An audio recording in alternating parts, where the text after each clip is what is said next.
नमस्कार दोस्तों, आइए सुनते हैं मुंशी प्रेमचंद द्वारा लिखी हुई कहानी चोरी।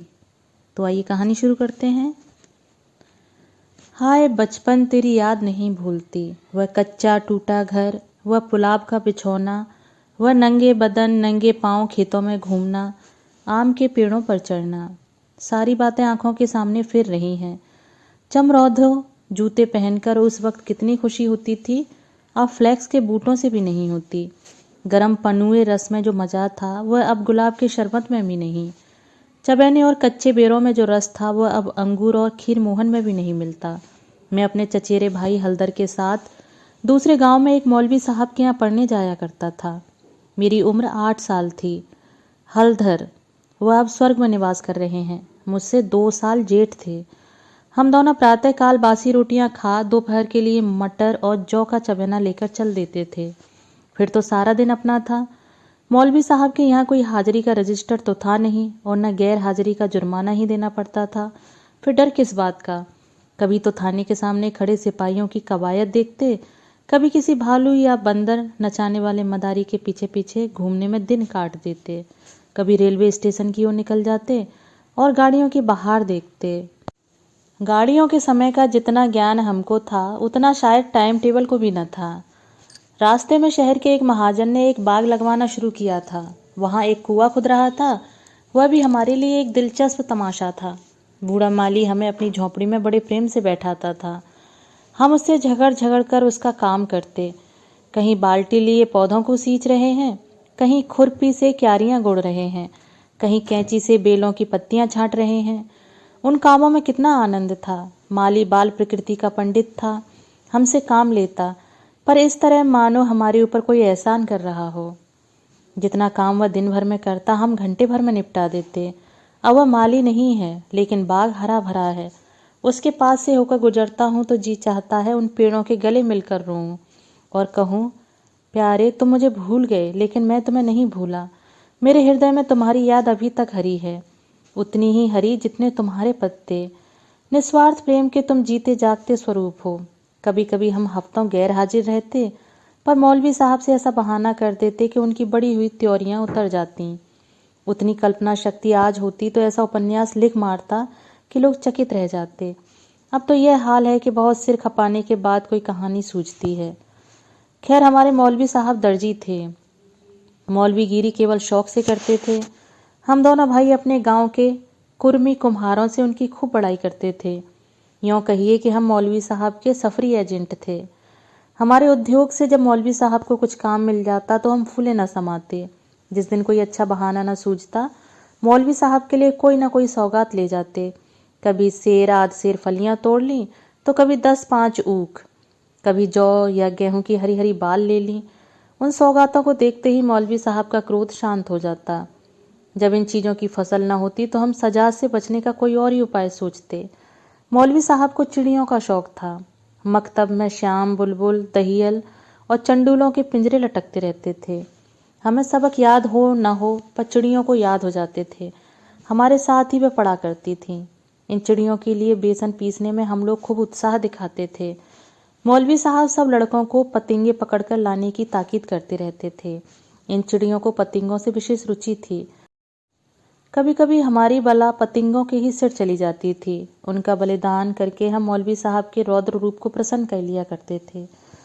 एक दिन सवेरे हम दोनों भाई तालाब में मुंह धोने गए। हलदर ने कोई सफ़ेद सी चीज़ मुट्ठी में लेकर दिखाई। मैंने लपक कर मुट्ठी खोली तो उसमें 1 रुपया था। विस्मित होकर पूछा, यह रुपया तुम्हें कहाँ मिला? हलधर, अम्मा ने ताक पर रखा था, चारपाई खड़ी करके निकाल लाया। घर में कोई संदूक या अलमारी तो थी नहीं। रुपए पैसे एक ऊंचे ताक पर रख दिए जाते थे। एक दिन पहले चाचा जी ने सन बेचा था, उसी के रुपए जमींदार को देने के लिए रखे हुए थे। हलधर को न जाने क्यों कर पता लग गया। जब घर के सब लोग काम धंधों में लग गए तो अपनी चारपाई खड़ी की और उस पर चढ़कर 1 रुपया निकाल लिया। उस वक्त तक हमने कभी रुपया छुआ तक न था। वह रुपया देखकर आनंद और भय की जो तरंगें दिल में उठी थीं वे अभी तक याद हैं। हमारे लिए रुपया एक अलभ्य वस्तु थी। मौलवी साहब को हमारे यहाँ से सिर्फ 12 आने मिला करते थे। महीने के अंत में चचा जी खुद जाकर पैसे दे आते थे। भला कौन हमारे गर्व का अनुमान कर सकता है। लेकिन मार का भय आनंद में विघ्न डाल रहा था। रुपए अनगिनती तो थे नहीं, चोरी खुल जाना मानी हुई बात थी। चाचा जी के क्रोध का भी मुझे तो नहीं, हलदर को प्रत्यक्ष अनुभव हो चुका था। यों उनसे ज्यादा सीधा साधा आदमी दुनिया में न था। चचा ने उनकी रक्षा का भार सिर पर न रख लिया होता तो कोई बनिया उन्हें बाजार में बेच सकता था, पर जब क्रोध आ जाता तो फिर उन्हें कुछ न सूझता। और तो और चची भी उनके क्रोध का सामना करते डरती थीं। हम दोनों ने कई मिनट तक इन्हीं बातों पर विचार किया और आखिर यही निश्चय हुआ कि आई हुई लक्ष्मी को न जाने देना चाहिए। एक तो हमारे ऊपर संदेह होगा ही नहीं, अगर हुआ भी तो हम साफ इनकार कर जाएंगे, कहेंगे हम रुपया लेकर क्या करते। थोड़ा सोच विचार करते तो यह निश्चय पलट जाता और यह बीभत्स लीला न होती जो आगे चलकर हुई। पर उस समय हम में शांति से विचार करने की क्षमता ही नहीं थी। मुंह हाथ धोकर हम दोनों घर आए और डरते डरते अंदर कदम रखा। अगर कहीं इस वक्त तलाशी की नौबत आई तो फिर भगवान ही मालिक हैं। लेकिन सब लोग अपना अपना काम कर रहे थे, कोई हमसे न बोला। हमने नाश्ता भी न किया, चबैना भी न लिया, किताब बगल में दवाई और मदरसे का रास्ता लिया। बरसात के दिन थे, आकाश पर बादल छाए हुए थे। हम दोनों खुश खुश मकतब चले जा रहे थे। आज काउंसिल की मिनिस्ट्री पाकर भी शायद उतना आनंद न होता।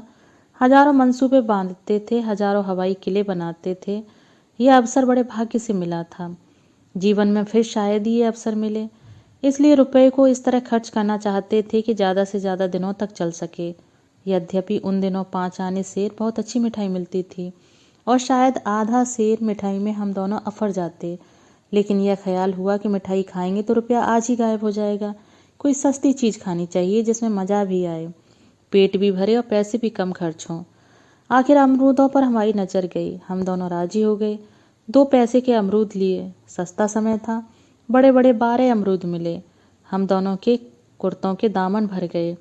जब हलदर ने खटकिन के हाथ में रुपया रखा तो उसने संदेह से देखकर पूछा, रुपया कहाँ पाया लाला, चुरा तो नहीं लाए? जवाब हमारे पास तैयार था। ज़्यादा नहीं तो 2-3 किताबें पढ़ ही चुके थे। विद्या का कुछ कुछ असर हो चला था। मैंने झट से कहा, मौलवी साहब की फीस देनी है। घर में पैसे न थे तो चाचा जी ने रुपया दे दिया। इस जवाब ने खटकिन का संदेह दूर कर दिया। हम दोनों ने एक पुलिया पर बैठकर खूब अमरूद खाए। मगर अब 15.5 आने पैसे कहाँ ले जाएं? 1 रुपया छिपा लेना तो इतना मुश्किल काम न था। पैसों का ढेर कहाँ छिपता? न कमर में इतनी जगह थी, न जेब में इतनी गुंजाइश। उन्हें अपने पास रखना चोरी का ढिंढोरा पीटना था। बहुत सोचने के बाद यह निश्चय किया कि 12 आने तो मौलवी साहब को दे दिए जाएं, शेष 3.5 आने की मिठाई उड़ाई जाए। यह फैसला करके हम लोग मकतब पहुंचे। आज कई दिन के बाद गए थे। मौलवी साहब ने बिगड़ कर पूछा, इतने दिन कहाँ रहे? मैंने कहा, मौलवी साहब घर में गमी हो गई। यह कहते कहते 12 आने उनके सामने रख दिए। फिर क्या पूछना था? पैसे देखते ही मौलवी साहब की बाँछें खिल गईं। महीना खत्म होने में अभी कई दिन बाकी थे। साधारणतः महीना चढ़ जाने और बार बार तकाजे करने पर कहीं पैसे मिलते थे। अब कि इतनी जल्दी पैसे पाकर उनका खुश होना कोई अस्वाभाविक बात न थी। हमने अन्य लड़कों की ओर सगर्व नेत्रों से देखा, मानो कह रहे हों, एक तुम हो कि मांगने पर भी पैसे नहीं देते, एक हम हैं कि पेशगी देते हैं। हम अभी सबक पढ़ ही रहे थे कि मालूम हुआ आज तालाब का मेला है, दोपहर में छुट्टी हो जाएगी। मौलवी साहब मेले में बुलबुल लड़ाने ले जाएंगे। यह खबर सुनते ही हमारी खुशी का ठिकाना ना रहा। 12 आने तो बैंक में जमा ही कर चुके थे। 3.5 आने में मेला देखने की ठहरी। खूब बहार रहेगी, मज़े से रेवड़ियाँ खाएंगे, गोलगप्पे उड़ाएंगे, झूले पर चढ़ेंगे और शाम को घर पहुँचेंगे। लेकिन मौलवी साहब ने एक कड़ी शर्त यह लगा दी कि सब लड़के छुट्टी के पहले अपना अपना सबक सुना दें। जो सबक न सुना सकेगा उसे छुट्टी नहीं मिलेगी। नतीजा यह हुआ कि मुझे तो छुट्टी मिल गई, पर हलदर कैद कर लिए गए और कई लड़कों ने भी सबक सुना दिए थे। वे सभी मेला देखने चल पड़े। मैं भी उनके साथ हो लिया। पैसे मेरे ही पास थे, इसलिए मैंने हलदर को साथ लेने का इंतजार नहीं किया। तय हो गया था कि वे छुट्टी पाते ही मेले में आ जाएं और दोनों साथ साथ मेला देखें। मैंने वचन दिया था कि जब तक वह न आएंगे 1 पैसा भी खर्च नहीं करूँगा। लेकिन क्या मालूम था कि दुर्भाग्य कुछ और ही लीला रच रहा है। मुझे मेला पहुँचे 1 घंटे से ज़्यादा गुजर गया, पर हलदर का कहीं पता नहीं। क्या अभी तक मौलवी साहब ने छुट्टी नहीं दी या रास्ता भूल गए? आंखें फाड़ फाड़ कर सड़क की ओर देखता था। अकेले मेला देखने में जी भी नहीं लगता था। यह संशय भी हो रहा था कि कहीं चोरी खोल तो नहीं गई और चाचा जी हलधर को पकड़कर घर तो नहीं ले गए। आखिर जब शाम हो गई तो मैंने कुछ रेवड़ियां खाईं और हलधर के हिस्से के पैसे जेब में रखकर धीरे धीरे घर चला। रास्ते में ख्याल आया मकतब होता चलूं, शायद हलधर अभी भी वहीं हो, मगर वहाँ सन्नाटा था। हाँ, एक लड़का खेलता हुआ मिला। उसने मुझे देखते ही जोर से कहा मारा और बोला, बच्चा घर जाओ। और कैसी मार पड़ती है, तुम्हारे चचा आए थे, हलधर को मारते मारते ले गए हैं। अजी ऐसा तान कर घूंसा मारा कि मियाँ हलधर मुंह के बल गिर पड़े, यहाँ से घसीटते हुए ले गए हैं। तुमने मौलवी साहब की तनख्वाह दे दी थी? वह भी ले ली। अभी कोई बहाना सोच लो, नहीं तो बेभाव की पड़ेगी। मेरी सिट्टी पिट्टी भूल गई, बदन का लहू सूख गया। वही हुआ जिसका मुझे शक हो रहा था। पैर मन मन भर के हो गए। घर की ओर एक एक कदम चलना मुश्किल हो गया। देवी देवताओं के जितने नाम याद थे सभी की मान्यता मानी। किसी को लड्डू, किसी को पेड़े, किसी को बतासे। गांव के पास पहुंचा तो गांव के डीह का सुमिरन किया, क्योंकि अपने हलके में डीह ही की इच्छा सर्वप्रधान होती है। यह सब कुछ किया, लेकिन ज्यों ज्यों घर निकट आता दिल की धड़कन बढ़ती जाती थी। घटाएं उमड़ी आती थीं। मालूम होता था आसमान फटकर गिरना ही चाहता है। देखता था लोग अपने अपने काम छोड़ छाड़ भागे जा रहे हैं। गौरू भी पूंछ उठाए घर की ओर उछलते कूदते चले जाते थे। चिड़िया अपने घोंसलों की ओर उड़ी चली आती थी, लेकिन मैं उसी मंद गति से चला जाता था, मानो पैरों में शक्ति नहीं। जी चाहता था जोर का बुखार चढ़ जाए या कहीं चोट लग जाए, लेकिन कहने से धोबी गधे पर नहीं चढ़ता, बुलाने से मौत नहीं आती। बीमारी का तो कहना ही क्या। कुछ न हुआ और धीरे धीरे चलने पर भी घर सामने आ ही गया। अब क्या हो, हमारे द्वार पर इमली का एक घना वृक्ष था। मैं उसी की आड़ में छिप गया कि जरा और अंधेरा हो जाए तो चुपके से घुस जाऊं और अम्मा के कमरे में चारपाई के नीचे जा बैठूं। जब सब लोग सो जाएंगे तो अम्मा से सारी कथा कह सुनाऊंगा। अम्मा कभी नहीं मारती, जरा उनके सामने झूठ मूठ रोऊंगा तो वह और भी पिघल जाएंगी। रात कट जाने पर फिर कौन पूछता है। सुबह तक सबका गुस्सा ठंडा हो जाएगा। अगर ये मंसूबे पूरे हो जाते तो इसमें संदेह नहीं कि मैं बेदाग बच जाता। लेकिन वहाँ तो विधाता को कुछ और ही मंजूर था। मुझे एक लड़के ने देख लिया और मेरे नाम की रट लगाते हुए सीधे मेरे घर में भागा। अब मेरे लिए कोई आशा न रही। लाचार घर में दाखिल हुआ तो सहसा मुंह से एक चीख निकल गई, जैसे मार खाया हुआ कुत्ता किसी को अपनी ओर आता देखकर भय से चिल्लाने लगता है। बरोठे में पिताजी बैठे थे। पिताजी का स्वास्थ्य इन दिनों कुछ खराब हो गया था। छुट्टी लेकर घर आए हुए थे। यह तो नहीं कह सकता था कि उन्हें शिकायत क्या थी, पर वह मूंग की दाल खाते थे और संध्या समय शीशे के गिलास में एक बोतल में से कुछ उड़ेल उड़ेल कर पीते थे। शायद यह किसी तजुर्बेकार हकीम की बताई हुई दवा थी। दवाएं सब बासने वाली और कड़वी होती हैं।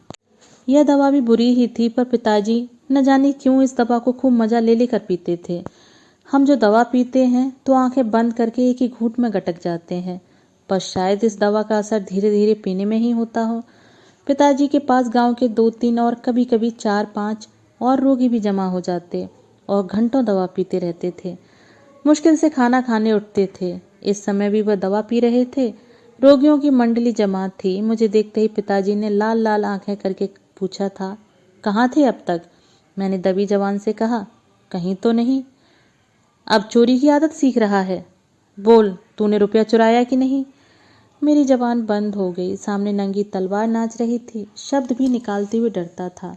पिताजी ने जोर से डांट कर पूछा, बोलता क्यों नहीं? तूने रुपया चुराया कि नहीं? मैंने जान पर खेलकर कहा, मैंने कहा।